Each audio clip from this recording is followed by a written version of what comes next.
Final బాలుడు కూడా మొదట పోలీసులని తప్పుదోవ పట్టించాడు. ఏమని చెప్పాడు? అసలు ఏం జరిగింది? ఫస్ట్ డేనే మా ఆఫీసర్లు ఆ బాలుడితో మాట్లాడినారు. అప్పుడు ఏమన్నాడంటే 10 10:30 ఆ సమయంలో నాకు డాడీ డాడీ అని అరుపులు వినిపించాయి 5 సార్లు గట్టిగానే అన్నాడు.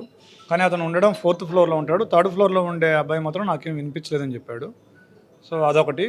తర్వాత మళ్ళీ రెండో రోజు వాళ్ళకి ఎవరైనా శత్రువులు ఉన్నారేమో వాళ్ళని కూడా మీరు విచారించవచ్చు కదా, ఇంకా వేరే ఇంటి నుంచి కూడా రావచ్చేమో అది కూడా చూడొచ్చు కదా అని మాకు కొద్దిగా మమ్మల్ని రాంగ్ గైడెన్స్ ఇవ్వడానికి ట్రై చేశాడు.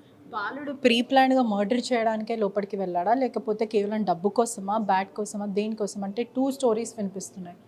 మనకి మన విచారణలో తెలిసిన విషయం, మనకి చెప్పిన విషయం ఏంటంటే బ్యాట్ కోసం డిసీజ్డ్ అమ్మాయి ఉంది. ఆమెకు ఒక తమ్ముడు ఉన్నాడు. ఆ తమ్ముడు ఇతను క్రికెట్ ఆడుకునేవాళ్ళు.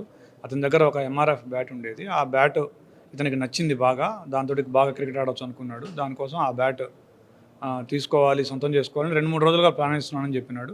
ఆ రోజు బాబు స్కూల్కి వెళ్ళాడు, పేరెంట్స్ కూడా వెళ్ళారు. ఈ అమ్మాయి కూడా స్కూల్కి వెళ్ళింది అనుకొని అతను వెళ్ళాడు. సర్ప్రైజింగ్గా అమ్మాయి ఇంట్లో ఉంది. తీసుకొని వస్తున్నాడు అతను. ఆ బ్యాట్ తీసుకొని వస్తుంటే అమ్మాయి చూసి అరిచింది. దాంతో అమ్మాయి మీద దాడి చేశాడు. అంటే యూజువల్లీ ఒక 10th క్లాస్ చదివే మెంటాలిటీ ఇలా ఉండదు. ఏదైనా క్రైమ్ సిరీస్ చూడడం కానీ, ఓటీటీ చూడడం కానీ ఆయన మానసిక పరిస్థితి ఎట్లా ఉంది?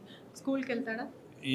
స్కూల్కి చాలా తక్కువగా వెళ్తాడు. వారానికి 1-2 సార్లు మాత్రమే వెళ్ళేవాడు. ఎక్కువగా ఓటీటీలు, ఈ క్రైమ్ సిరీస్లు అవి చూస్తూ ఉండేవాడు. మీరు అన్నట్టుగా అతని మెంటాలిటీ కొద్దిగా డిఫరెంట్గా ఉంది. ఆ లెటర్ని బట్టి కానీ, తర్వాత మేము మాట్లాడిన విధానం బట్టి కానీ, ఈ ఇన్సిడెంట్ చేసిన దాన్ని బట్టి కానీ ఆలోచిస్తాం. లెటర్‌లో కూడా చాలా ప్రీ ప్లాన్‌గా ఎంట్రీ, ఎగ్జిట్ ఎలా ఎస్కేప్ కావాలో మిషన్ డాన్ అని కూడా రాసుకున్నాడు. డన్. ఈ అనేది సరిగా లేదు.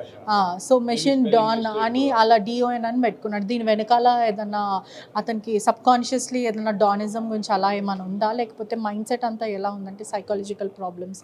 డానిజం అనలేము, అది డన్ అని రాశాడని అతను కూడా అన్నాడు. మేము కూడా దాని ఉద్దేశం స్పెల్లింగ్ మిస్టేక్ రాసి ఉండొచ్చు. అతనికి ముందు నుంచి ఇలాంటి ఈ సీరియల్స్ ఇవన్నీ చూసి అతను ఆ మానసిక స్థితిలోకి వెళ్ళాడని మనకు అర్థమవుతుంది దాన్ని బట్టి. తల్లిదండ్రుల ఆర్థిక పరిస్థితి కూడా బాలేదంటున్నారు. ఏదైనా ఆర్థిక పరిస్థితి అతన్ని ఇంపాక్ట్ చేసే అవకాశాలు ఇట్లాంటివి ఏమైనా ఉన్నాయి? దీనికి సంబంధించి మేము బ్యాట్ గురించి అడిగినాము. మీ పేరెంట్స్ని అడిగితే కొనిచ్చేవాళ్ళు కదా, నువ్వు ఎందుకు ఇలా చేసావు అంటే వాళ్ళ ఆర్థిక పరిస్థితి బాగాలేదు, మళ్ళీ వాళ్ళని ఎందుకు ఇబ్బంది పెట్టాలని ఇట్లా దొంగిలిద్దాం అనుకున్నాను చెప్పాడు. లోపలికి వెళ్ళిన సమయంలో కూడా కత్తి తీసుకొని వెళ్ళాడు. ఎందుకు అంటే చంపేద్దాము అన్న ఒక ఉద్దేశంతోనే కత్తి తీసుకొని వెళ్ళాడా? లేకపోతే బెదిరిద్దాం అనుకున్నాడా? ఎందుకు చంపాల్సి వచ్చింది? ఆ టైంలో అసలు ఏం జరిగింది? అతనికి ఎవరైనా చూస్తే, ఎవరైనా ఆపితే బెదిరించి రావడం, తర్వాత వాళ్ళ మీద దాడి చేయడం, ఈ 2 ఉద్దేశాలు ఉన్నట్టుగా మాకు అనిపించింది.